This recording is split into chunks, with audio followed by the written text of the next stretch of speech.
আমি এখন নদীর পাড়ে বেড়িবাঁধ দিয়ে হাঁটতেছি। হেঁটে হেঁটে দেখেন চারপাশটা দিক কত সুন্দর দেখা যাচ্ছে। আর সামনে গেল না যাওয়া যায় না।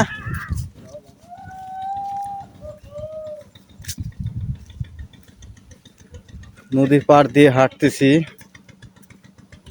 হেঁটে হেঁটে।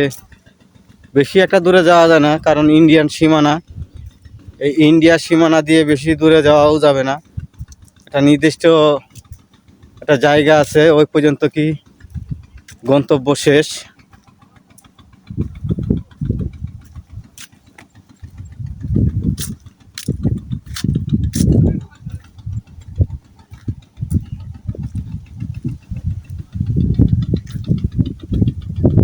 আর বেশি দূরে আমি যাবও না, আর যাওয়াটা মনে হয় আর উচিত হবে না।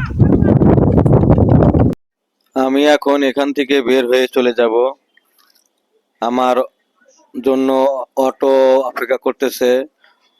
সারাদিনের জন্য অটো রিজার্ভ করেছিলাম বিভিন্ন জায়গায় ঘোরাঘুরি করার জন্য, কিন্তু ঠান্ডা লেগে অসুস্থ হয়ে পড়েছি, যার কারণে বেশি একটা ঘুরতে পারবো না। কি সুন্দর অপরূপ দৃশ্য দেখেন, কত সুন্দর সচ্ছল পানি নদীর। এই যে উঁচু টিলা, কি অপরূপ সৌন্দর্য দৃশ্য, মনোমুগ্ধকর পরিবেশ। ওই দেখেন একটা ট্রলার জিরো পয়েন্টে থেকে ঘুরে ব্যাক করে চলে আসতেছে। সুন্দর দৃশ্য, অপরূপ মনোরম দৃশ্য দেখে প্রাণটা উতালা হয়ে উঠেছে। চলেন এখান থেকে চলে যাই, কারণ এখানে আর বেশিক্ষণ থাকা যাবে না। আমি সব সময় বলি, যদি আপনারা কেউ ঘুরতে চান অবশ্যই নিজের সেফটি নিয়ে ঘুরবেন, কেননা যে কোনো সময় শারীরিক সমস্যা হয়ে যেতে পারে। আমার মতন ভুল কেউ করবেন না।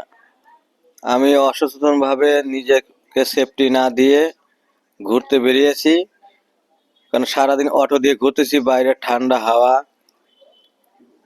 আবার পাহাড়ি এলাকার ঠান্ডা বাতাস আমাকে অসুস্থ করে ফেলেছে।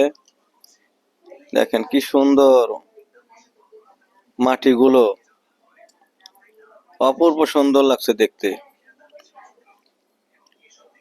সুন্দর এই নদী, সচ্ছল পানি, কত মানুষ ঘোরাফেরা করতেছে,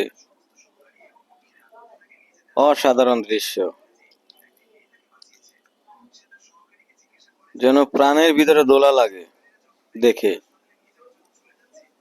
কি চমৎকার! এই দেখেন এখানে দুইজন হুজুর, তারা ভিডিও করতেছে। যাই হোক প্রিয় বন্ধুরা, ভিডিওটা এখানে শেষ করছি। সবাই ভালো থাকবেন, সুস্থ থাকবেন। আল্লাহ হাফেজ।